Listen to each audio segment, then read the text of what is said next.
ala sayyidina Muhammadin wa ala alihi wa sahbihi ajma'in, amma ba'd. Hadratul mukarramin yang kami hormati, yang kami muliakan, para alim ulama, para asatid, para sesepuh, wabil khusus kepada seluruh jajaran Dewan Kemakmuran Masjid Al-Islah, dan kepada seluruh jamaah, bapak-bapak, hadirin hadirat jamaah Masjid Al-Islah, yang insyaallah semuanya diberkahi oleh Allah Subhanahu wa taala. Alhamdulillahirabbil alamin. Kita kembali panjatkan puja dan puji syukur kita kehadirat Allah Subhanahu wa taala atas semua karunia dan kenikmatan yang telah Allah Subhanahu wa taala berikan kepada kita semua. Begitu banyak sekali kenikmatan-kenikmatan yang Allah Subhanahu wa taala berikan kepada kita, sehingga kita tidak akan pernah mampu untuk menghitung semua kenikmatan-kenikmatan yang Allah berikan kepada kita semua. Salawat serta salam senantiasa tercurahkan kepada junjungan kita semua, yaitu baginda Nabi besar Muhammad sallallahu alaihi wasallam, beserta keluarganya, para sahabatnya, para tabi'in, para tabi'ut tabi'in, hingga kepada kita semua umat akhir zaman yang insyaallah senantiasa istiqomah dalam menjalankan sunnah-sunnahnya. Bapak-bapak, hadirin sekalian yang dirahmati Allah Subhanahu wa taala, alhamdulillah pada kesempatan malam hari yang berbahagia ini, malam hari yang mulia ini, kita bisa berkumpul kembali, bisa bermuajahah kembali, bisa bersilaturahim kembali. Seperti biasa setiap ba'da maghrib hari Sabtu malam Ahad, setelah kita menunaikan kewajiban kita semua, yaitu melaksanakan ibadah salat maghrib secara berjamaah, maka kita tunaikan kewajiban kita semua, yaitu li thalabul ilmi, menuntut ilmu. Dan insyaallah kita akan lanjutkan kembali kajian kita berkaitan tentang ilmu tauhid, ilmu berkaitan tentang keimanan kita, keyakinan kita, dari kitab Jauharut Tauhid dan sarahnya ya kitab Tuhfatul Murid. Pada pertemuan yang lalu kita sudah membahas berkaitan sifat wajib bagi Allah Subhanahu wa taala, yaitu wahdaniyah. Artinya kita sudah masuk kepada sifat yang keenam, ya. Sifat yang keenam yaitu wahdaniyah. Kita sudah membahas nazom yang ke-25. Nazom yang ke-25, ya. Seperti biasa, ya, untuk mengawali pertemuan kita pada malam hari ini, maka mari kita sama-sama nazomkan terlebih dahulu nazom-nazom yang ada di kitab Jauharut Tauhid. Kita awali dari nazom yang ke-23 saja, yaitu bab yang kedua, al-ilahiyat. Kita awali dengan basmalah. Bismillahirrahmanirrahim. Fawajibun lahul wujudu wal qidam, kadza baqa'un la yushaku bil adam, wa annahu lima yanalul adamu mukhalifun burhanu hadzal qidamu, qiyamuhu bin nafsi wahdaniyya munazzahan awsafuhu saniyya an didin aw shibahin syarikin mutlaqan wa walidin kadzal walad wal asdiqa, wa qudratun iradatun wa ghayarat amran wa ilman wa ridha kama thabat, wa ilmuhu wa la yuqalu muktasab fatbasa bilal haqi wa atrakhiriyab, hayatuhu kadzal kalamu sama'u thummal basaru bihi atana sam'u fahallahu idrakun aw la khulufu wa inda qawmin sakhafihil waqfu. Masya Allah. Ketemu nggak Pak? Ketemu nazomnya ada? Masya Allah. Cukup segitu dulu saja.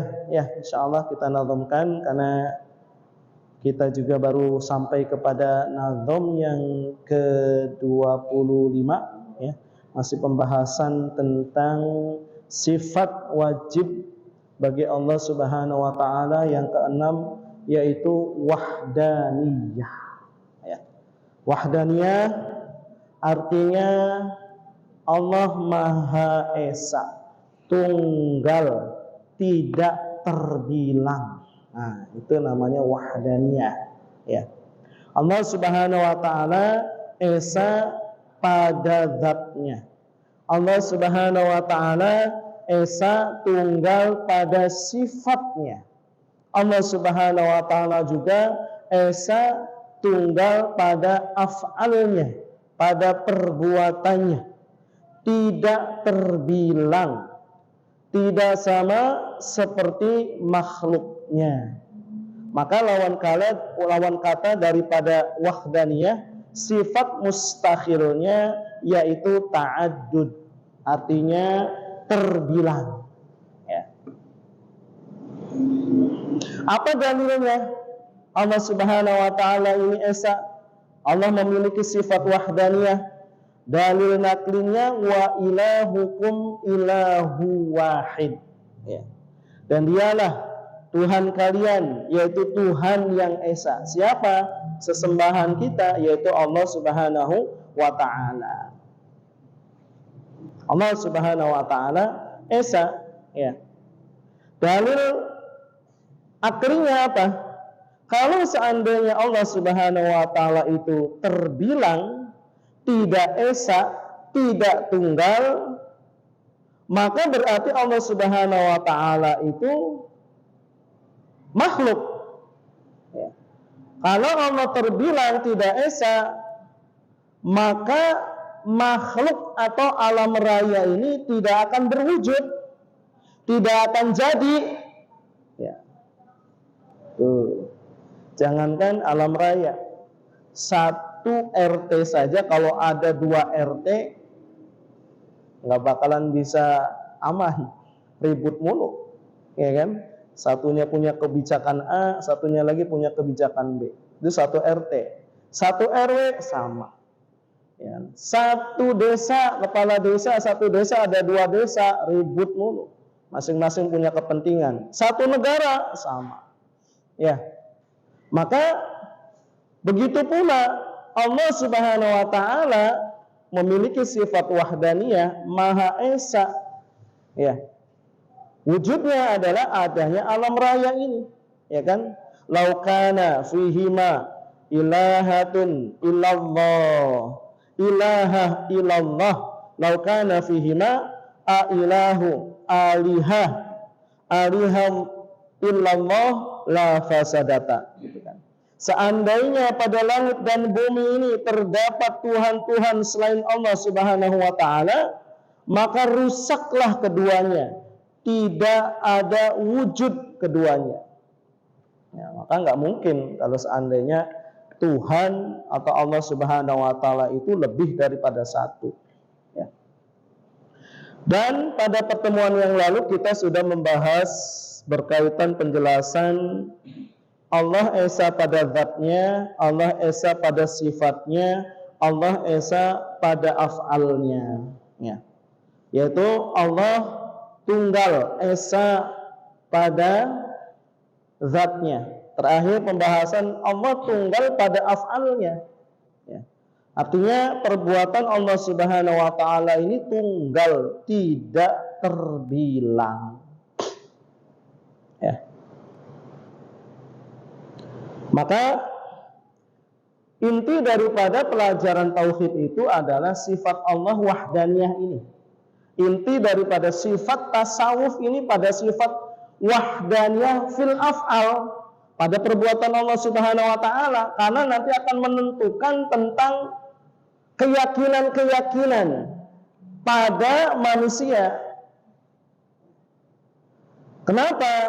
Karena wahdaniyah fil af'al ini meyakini bahwasanya segala sesuatu yang terjadi di dunia ini semua adalah asbab dari Allah Subhanahu wa taala, af'alnya Allah Subhanahu wa taala. Segala sesuatu yang terjadi di dunia ini, terutama kepada kita manusia, ini semua ini karena af'al dari Allah Subhanahu wa ta'ala, perbuatan kehendak dari Allah Subhanahu wa ta'ala, akan mewujudkan nanti keyakinan-keyakinan. Maka pada pertemuan lalu pun sebenarnya sudah dibahas beberapa akidah atau keyakinan-keyakinan manusia, ya. Ada keyakinan orang-orang kafir, ada keyakinan-keyakinan orang-orang yang fasik, ada keyakinan-keyakinan orang yang jahil atau orang bodoh, dan ada lagi yaitu keyakinan-keyakinan yang najih atau keyakinan yang selamat, yaitu keyakinan pemahaman mengikuti daripada pemahaman akidah Ahlus Sunnah wal Jamaah, mengikuti contoh daripada baginda Rasulullah SAW dan salafus salih. Ya. Di dalam kitab Tijan Darori dijelaskan di sini walhasil ada 4 macam keyakinan manusia di dunia ini.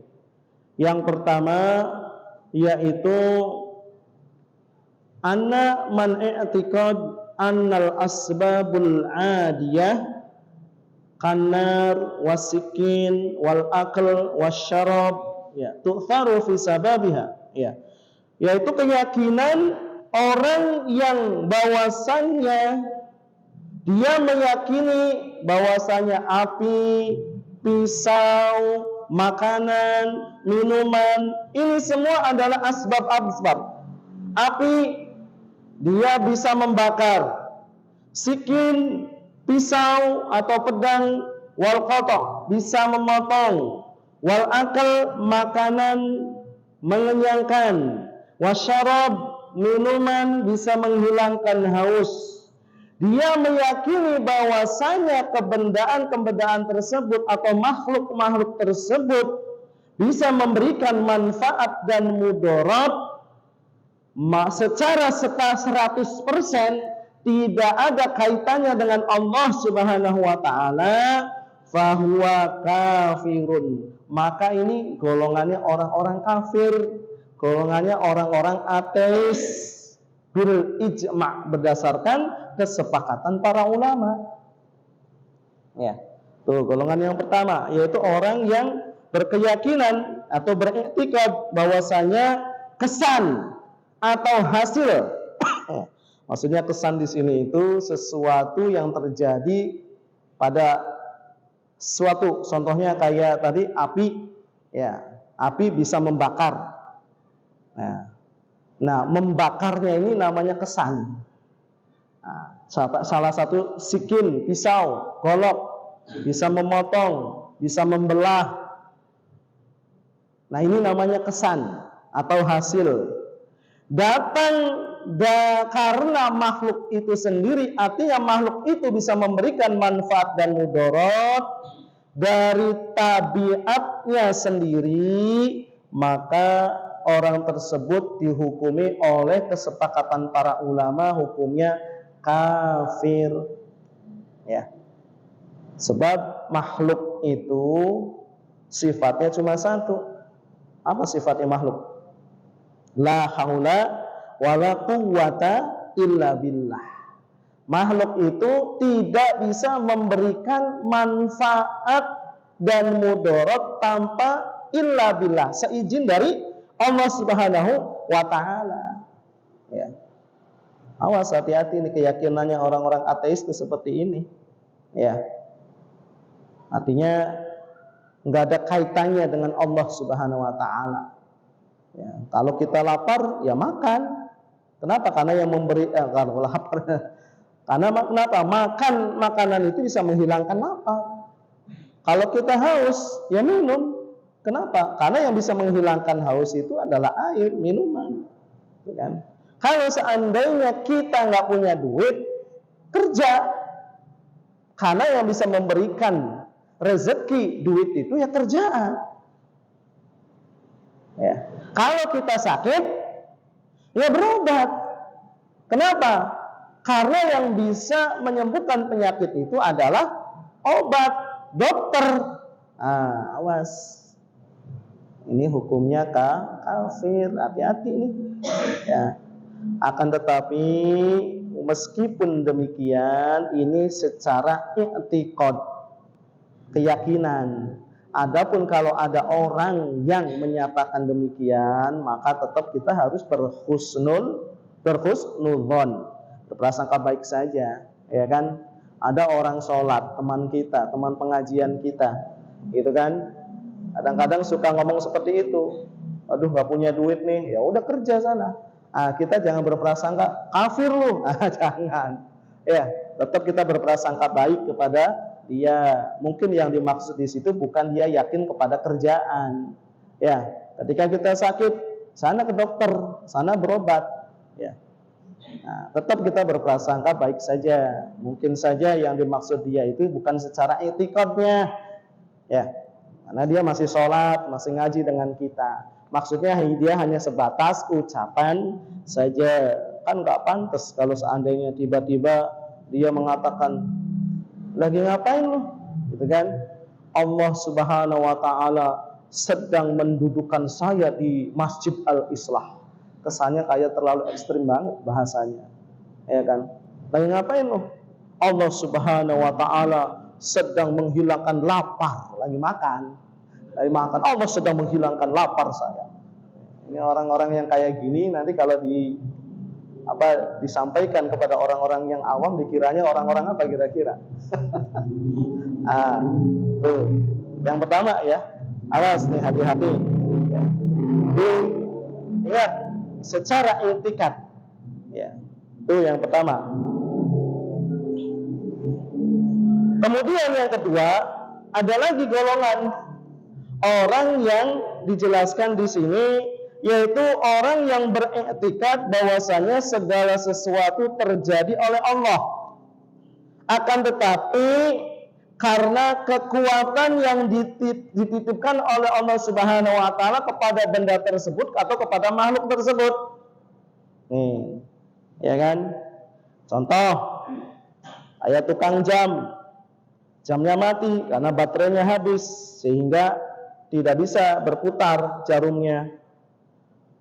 Oh, ini kenapa? Karena jamnya baterainya habis. Dibawa ke tukang jam, diganti baterainya, dikasihlah batu baterai yang baru, kemudian bergerak kembali.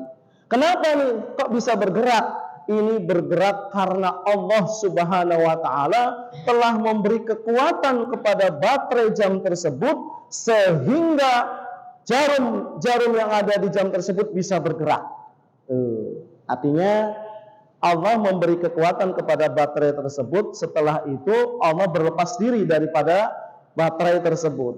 Nah, orang-orang yang seperti ini, ya, ini disebut dengan orang-orang fasik. Ya, jelaskan di sini, ya, jelaskan oleh para ulama bahwasanya orang yang memiliki pemahaman makhluk diberikan kekuatan oleh Allah Subhanahu wa taala, maka keyakinan-keyakinan seperti ini adalah keyakinannya orang-orang fasik. Ya. Sama seperti api nar. Ya. Ketika api ini ketemu dengan kertas, maka kertas ini terbakar. Kenapa kertasnya bisa terbakar? Karena Allah Subhanahu wa taala telah memberi kekuatan kepada api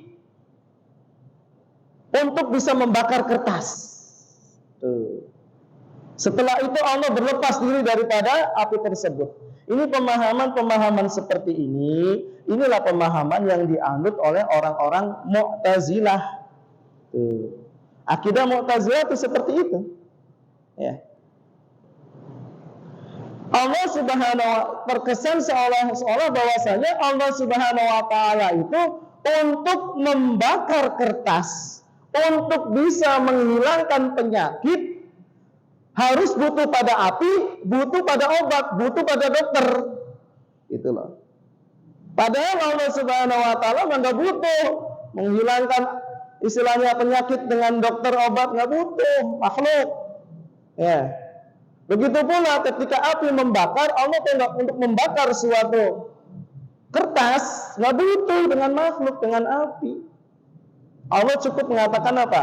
Idza arada syai'an ayyaqula lahu kun fayakun. Ketika Allah Subhanahu wa taala menginginkan segala sesuatu, maka Allah Subhanahu wa taala cukup mengatakan ayyaqula, mengatakan kun, jadilah, fayakun, maka saat itu juga langsung jadi.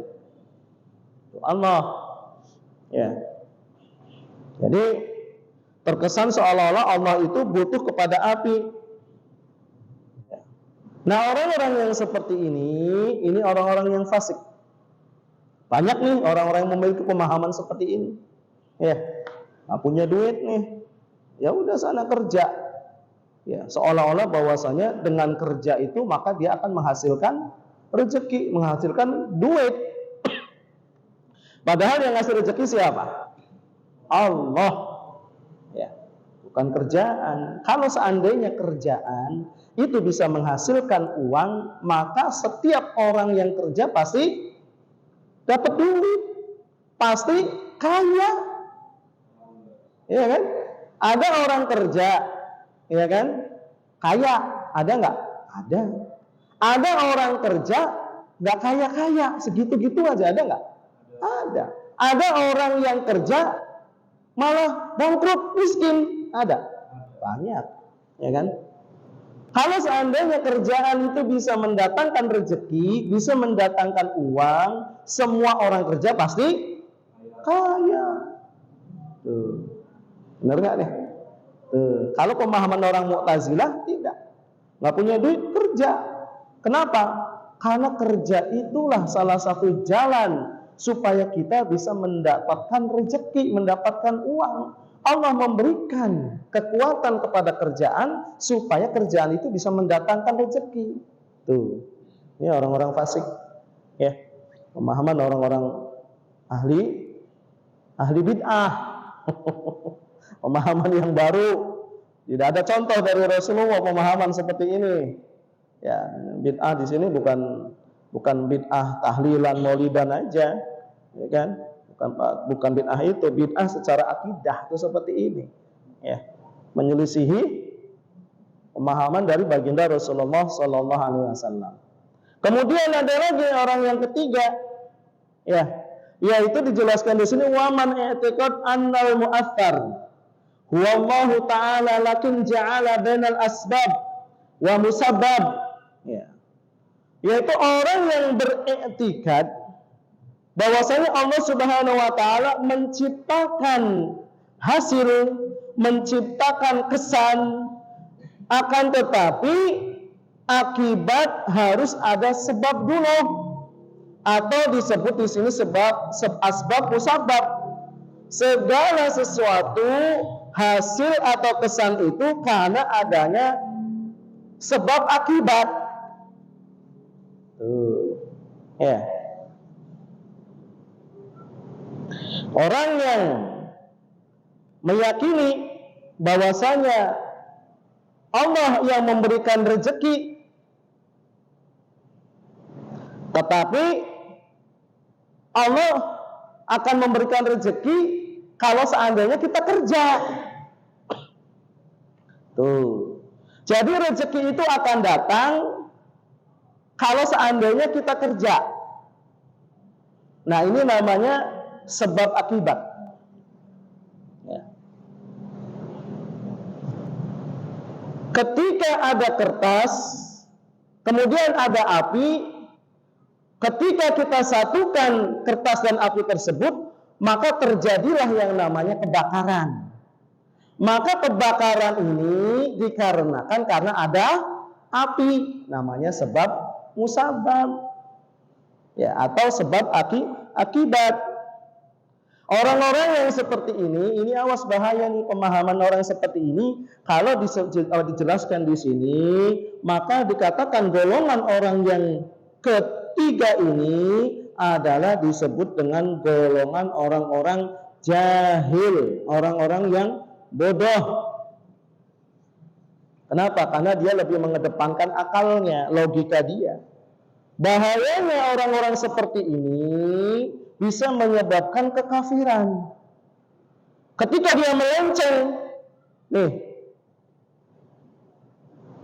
kerjaan bisa mendatangkan rezeki, ternyata kerjaannya tidak bisa mendatangkan rezeki, maka dia akan berpikir, oh berarti Allah tuh nggak ada. Kenapa? Buktinya saya kerja udah lama, tetapi saya nggak kaya-kaya juga. Nah, jadi lari kepada pemahaman yang pertama, apa itu? Kafir, ateis. Jadinya orang-orang seperti ini.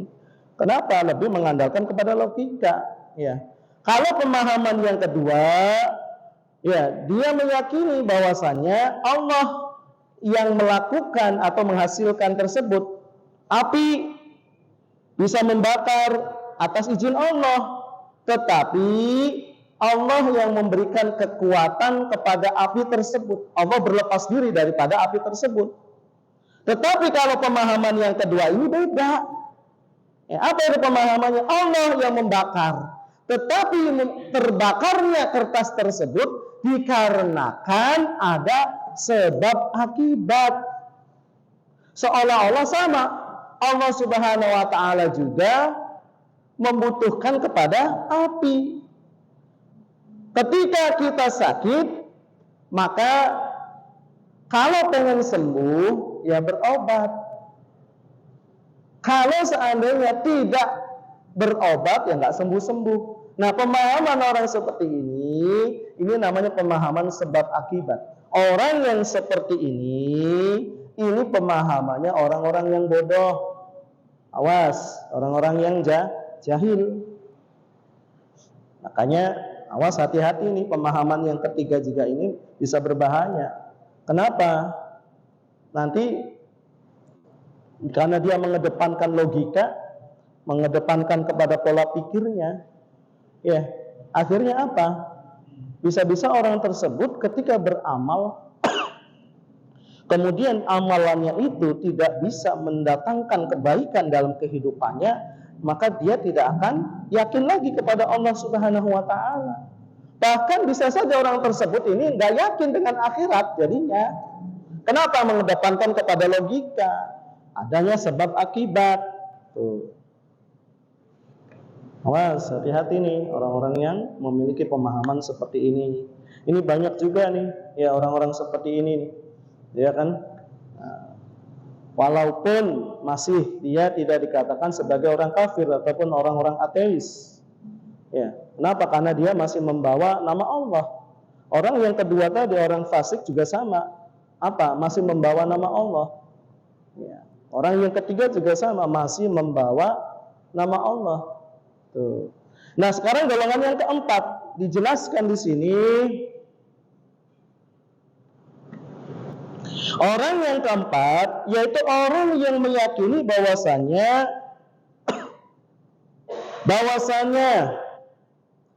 yang menciptakan perbuatan dan kesan itu adalah Allah tanpa perlu perantara.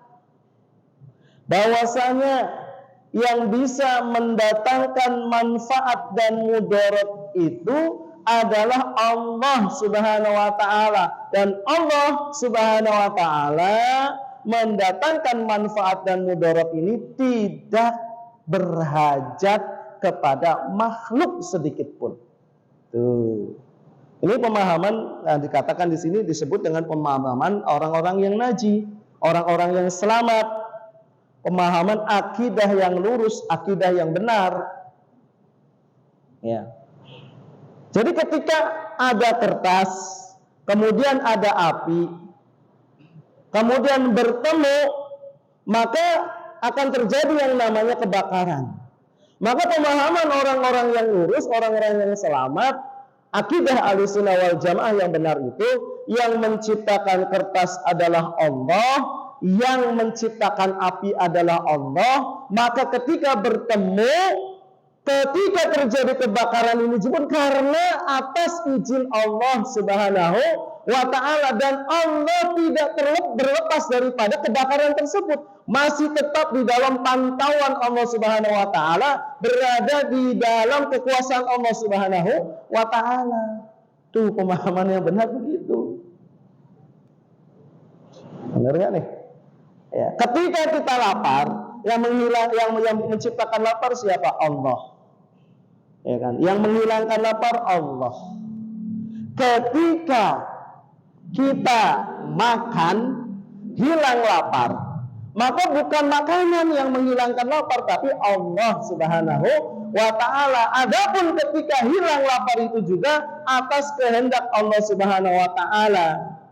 Semuanya terjadi atas kehendak Allah Subhanahu wa ta'ala. Itu namanya wahdaniyah fil af'al. Ya. Segala sesuatu yang terjadi pada makhluk, kepada manusia, ini semua atas izin Allah Subhanahu wa ta'ala, tidak lepas daripada af'alnya, perbuatan Allah Subhanahu wa ta'ala. Ya.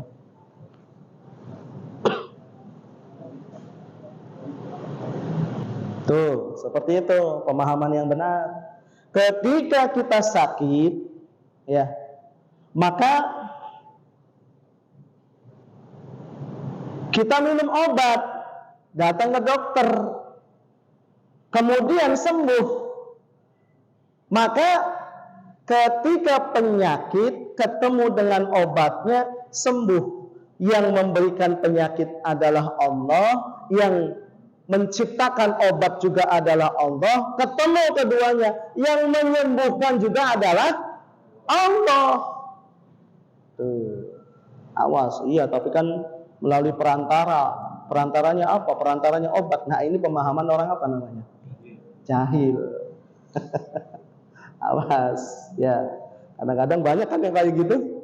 Ya kan, ini orang jahil. Apakah masuk kepada kesyirikan? Ya enggak. Kenapa? Karena dia masih membawa Allah. Kenapa? Karena lapar itu makhluk, haus juga makhluk, penyakit juga adalah makhluk, rezeki juga, kerjaan juga makhluk. Artinya ciptaan Allah Subhanahu wa ta'ala. Tadi sifatnya apa makhluk? La haula wala quwata illa billah. Tidak bisa mendatangkan manfaat dan mudarat tanpa seizin Allah Subhanahu wa ta'ala. Ya. Jadi ketika kita lapar, ya, maka keyakinan kita, akidah kita harus lurus bahwasanya yang mendatangkan lapar Allah. Tuh. Terus kenapa kita harus makan? Karena makan itu adalah perintah Allah. Kulu washrabu wala tusrifu. Makan dan minumlah, karena makan dan minum itu apa? Dan jangan berlebihan. Kulu washrabu, makan minumlah, wala tusrifu, dan jangan berlebihan, kata Allah. Jadi makan itu perintah. Setiap perintah pasti akan mendatangkan ibadah. Setiap perintah adalah ibadah, dan ibadah mendatangkan pahala. Jadi ketika kita makan, itu pada hakikatnya kita sedang melaksanakan perintah Allah. Ibadah, dapat pahala nggak? Dapat pahala. Sama kalau kita lagi nggak punya duit, ya, apa yang kita ingat? Allah, rezeki, mati, jodoh, nasib baik, nasib buruk. Ini semua udah Allah tetapkan ketika kita berada di alam rahim kita. Ke dunia ini kita tinggal menjalani saja. Artinya setiap manusia ini sudah ditetapkan rezekinya masing-masing sejak di alam rahim ibu kita. Ya. Maka setiap orang di dunia ini rezekinya beda-beda. Ya. Kenapa? Ya terserah Allah. Itu hak Allah. Namanya sifat jaiznya Allah Subhanahu wa ta'ala. Ya. Nah, ketika kita nggak punya duit, atau katakan kita miskin, siapa yang istilahnya memberikan rezeki? Allah. Yang membuat kita kaya? Allah. Yang mendatangkan rezeki Allah. Ya. Kenapa kita harus kerja? Perintah Allah.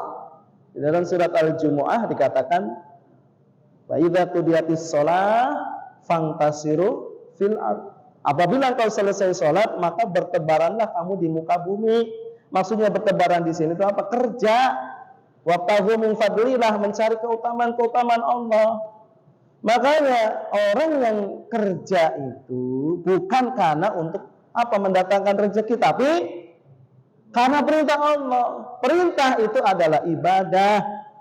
Maka ibadah itu akan mendatangkan pahala. Allah berikan rezeki, alhamdulillah. Enggak dikasih rezeki juga alhamdulillah. Jadi enggak pusing. Kenapa orang pada stres, pusing? Karena dia yakinnya kepada makhluk, kepada kebendaan. Padahal kebendaan tidak bisa memberikan manfaat dan mudarat. Akhirnya ketika kerjaan tidak mendatangkan keberhasilan, ya tidak bisa mendatangkan rezeki, stres, pusing. Akhirnya depresi, bunuh diri. Nah, kenapa? Nggak yakin, salah akidahnya, ya masih yakin kepada makhluk. Sama ketika sakit juga, sakit makhluk, sembuh makhluk, obat makhluk, ya kan? Terus kenapa ketika kita sakit kita harus berobat? Perintah sunnah Rasulullah, kullu da'in dawaun, setiap penyakit pasti ada obat. Maka diperintahkan kita untuk berobat. Perintah sunnah baginda Rasulullah. Maka berobat itu ibadah bukan? Ibadah karena perintah menjalankan sunnah Rasulullah.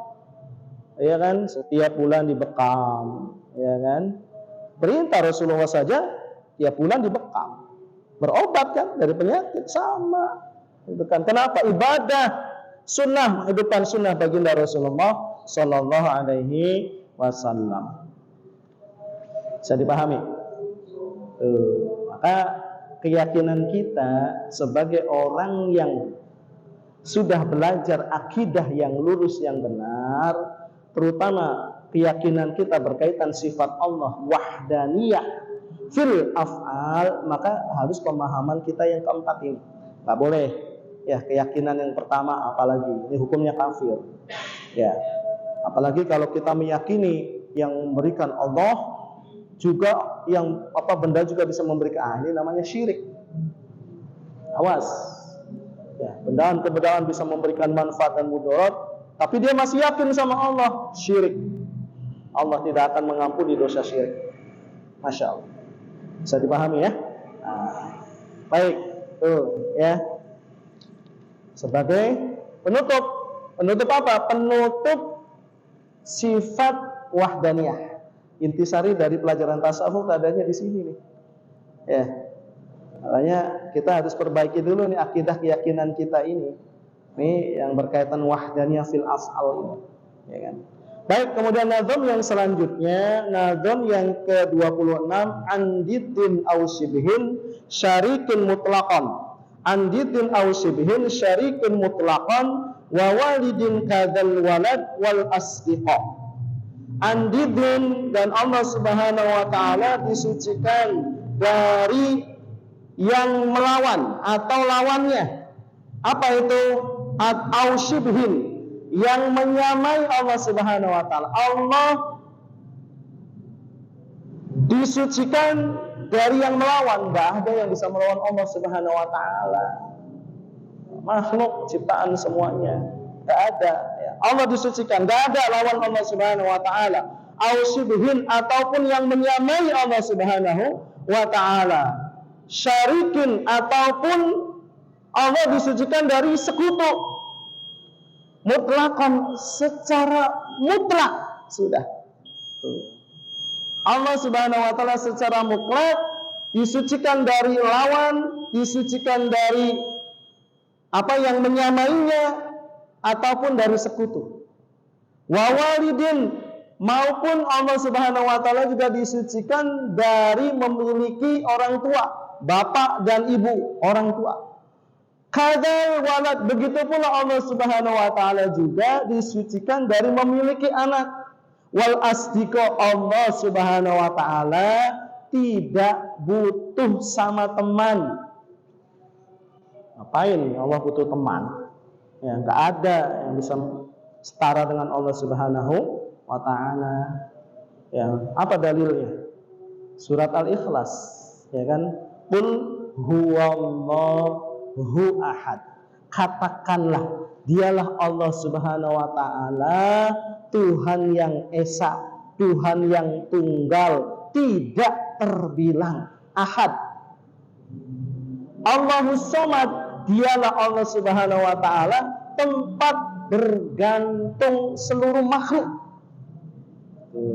Seluruh makhluk semuanya membutuhkan Allah Subhanahu wa taala. Ya, Allah tidak butuh kepada makhluk sedikit pun. Tapi makhluklah yang membutuhkan Allah Subhanahu wa taala. Lam yalid wa lam yulad. Dialah Allah Subhanahu wa taala tidak beranak dan tidak diperanakan. Allah Tuhan memiliki anak, bukan Tuhan namanya, makhluk. Ya. Mana ada Tuhan bisa beranak? Kan aneh, gitu kan? Berarti kan sifatnya sama dengan makhluk. Padahal Allah jelas dikatakan laisa kamitslihi syai'un wa huwas samiul basir. Ya, Allah itu tidak ada yang menyamainya. Laisa kamitslihi syai'un. Tidak ada yang menyamai Allah Subhanahu wa taala, tidak ada satupun makhluk yang bisa menyamai Allah Subhanahu wa taala. Ya kan? Walam yakul lahu kufuwan ahad. Ya. Dan tidak ada yang menyerupai atau menyamai Allah Subhanahu wa taala, enggak ada, laisa kamitslihi syai'un. Masya Allah. Ya Pak ya. Ini intinya dari nazam yang ke-26 itu seperti itu pemahamannya. Jadi penyempurnanya tadi sudah dijelaskan tentang macam-macam akidah dan diperjelas lagi di dalam nazam yang ke-26. Ya, Masya Allah. Baik, masih ada waktu. Ada yang mau ditanyakan, didiskusikan? Ada pertanyaan? Pak, ada yang tanyakan? Ayo, enggak, silakan. Bismillah. Assalamualaikum warahmatullahi wabarakatuh. Perbedaan yang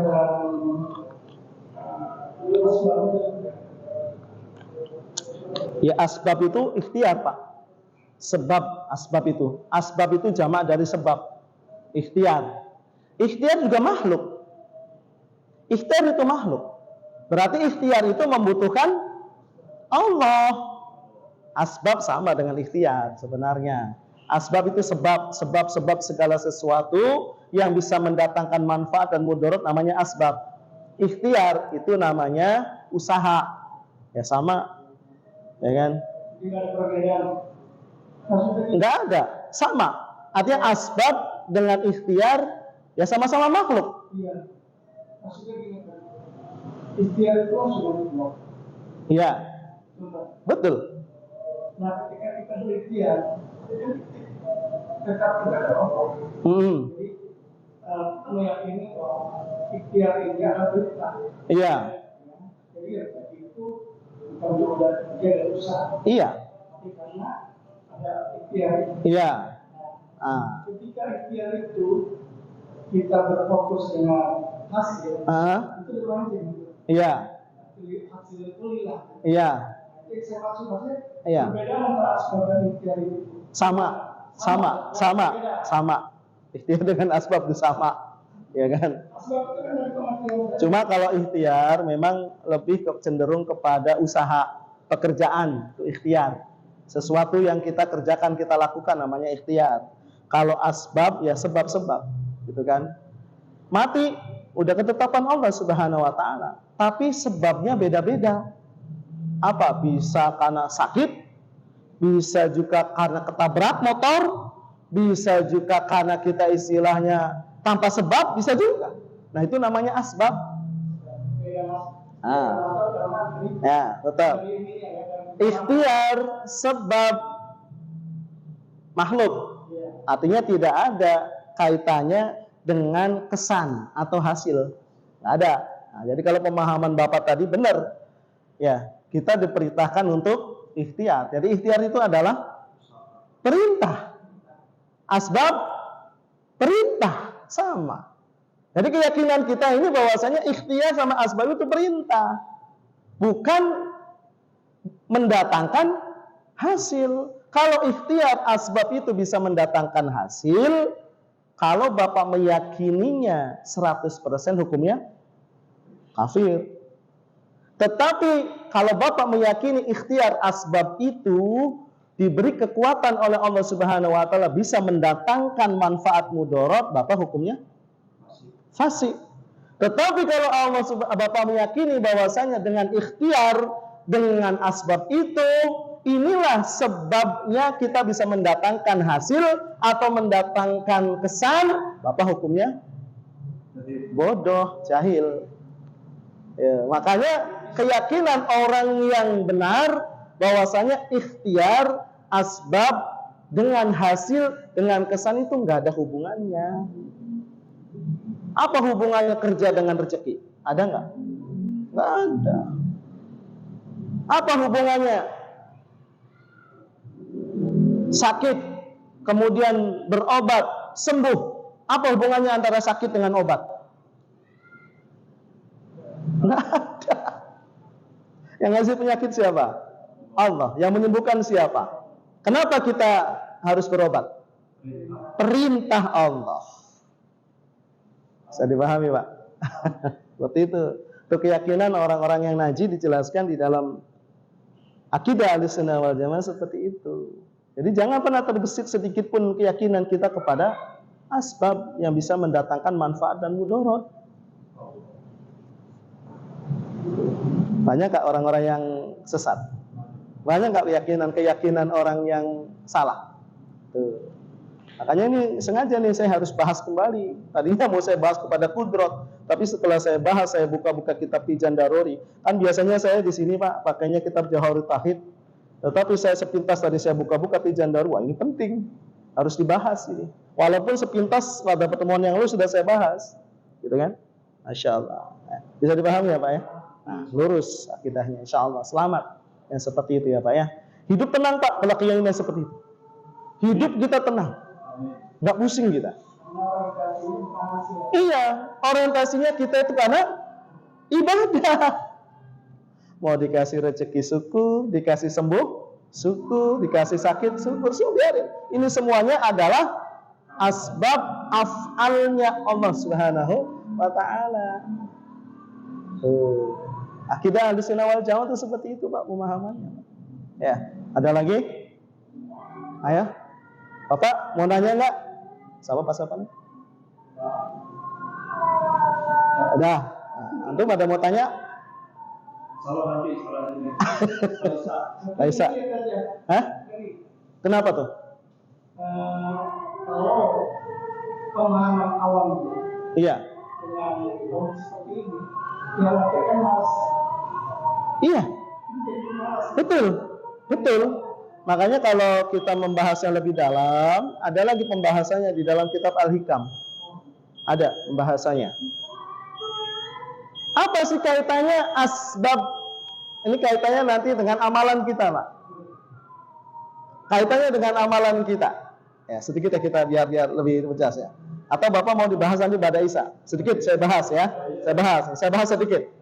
Segala sesuatu yang terjadi pada kita ini adalah karena amalan kita.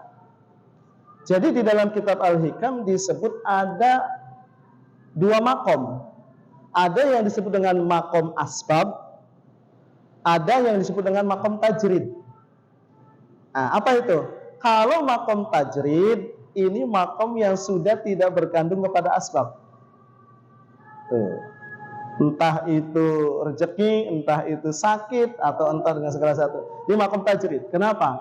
Karena ketinggian kedudukannya di hadapan Allah Subhanahu wa taala, istiqomah di dalam ketaatan. Mungkin makamnya sudah para wali.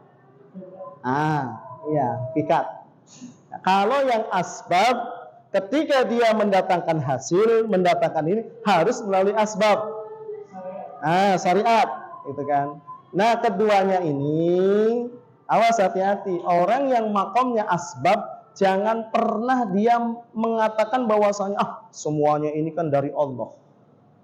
Ya, jadi mau sehat, mau kaya, mau kita diberikan istilahnya kesembuhan, terserah Allah. Ini pemahaman orang-orang Qadariyah yang seperti ini. Orang seperti itu sudah menantang Allah Subhanahu wa taala, menentang sunnatullah. Sombong orang kayak gitu katakannya. Kenapa? Apain saya? Kita masih ahli maksiat. Sholat aja masih belang bentong, amalan kita masih kacau balau. Tapi keyakinan kita nggak mau bergantung kepada asbab, ya kan? Yang mendatangkan rezeki Allah, yang menyembuhkan Allah, seperti itu kan? Ya sudahlah, kita nggak usah ngapa-ngapain. Nah, kalau memang Allah berkehendak kaya, nanti juga kaya sendiri. Ya kan? Nah, ini orang kayak gini orang sombong. Ya. Nah, begitu pula orang tajrid, orang yang tidak bergantung kepada asbab. Allah sudah tinggikan derajatnya. Kemudian karena dia tertarik dengan orang-orang yang asbab, sehingga walaupun rezeki kesehatan datang sendiri, dia tetap ingin seperti orang lain, seperti kayak orang yang lebih mengedepankan kepada syariat. Kerja ini padahal dengan duduk rezeki datang, gitu kan?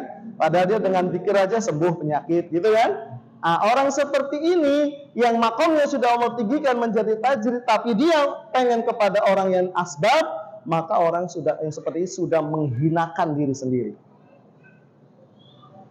Karena pada hakikatnya begini, Pak. Nih, saya kasih kaidahnya. Allah mampu menciptakan manusia dengan asbab. Allah mampu menciptakan manusia tanpa asbab. Allah mampu menciptakan manusia berlawanan dengan asbab. Ya, mampu tidak Allah? Allah menciptakan manusia dengan asbab. Bertemunya orang tua kita, ibu kita hamil, lahirlah kita. Asbab, adanya kedua orang tua. Allah mampu menciptakan manusia berlawanan dengan asbab. Artinya hanya dari seorang ibu tanpa seorang bapak. Allah mampu tidak? Mampu. Siapa contohnya? Nabi Isa. Ontanya Nabi siapa? Adakah yang keluar dari batu? Allah juga mampu menciptakan manusia tanpa asbab, tanpa kedua orang tua. Allah mampu tidak? Mampu. Contohnya siapa? Nabi Adam. Benar nggak? Allah mampu tidak memberikan rezeki dengan asbab? Allah mampu tidak memberikan rezeki tanpa asbab?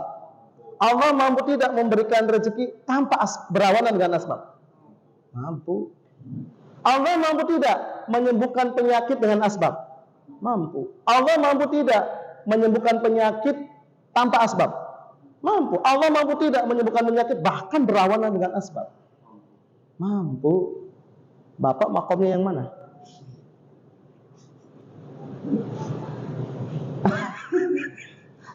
Yang asbab atau yang tajrid? Maka kalau Bapak masih asbab, jangan coba-coba Bapak seolah-olah Bapak tajrid. Tuh, seperti itu. Paham, Pak? Cukup ya? Baik, ini saja pembahasan kita untuk menyempurnakan daripada sifat wahdaniyah kita. Mudah-mudahan menambah pemahaman kita, keyakinan kita, dan Allah Subhanahu wa taala beri kekuatan kita untuk bisa mengamalkan dalam kehidupan sehari-hari kita dan menyampaikan kepada saudara-saudara kita. Sekian, kita tutup dengan doa kafaratul majelis. Subhanakallahumma wa bihamdika asyhadu an la ilaha illa anta astaghfiruka wa atubu ilaik. Billahi taufik wal hidayah. Assalamualaikum warahmatullahi wabarakatuh. Dan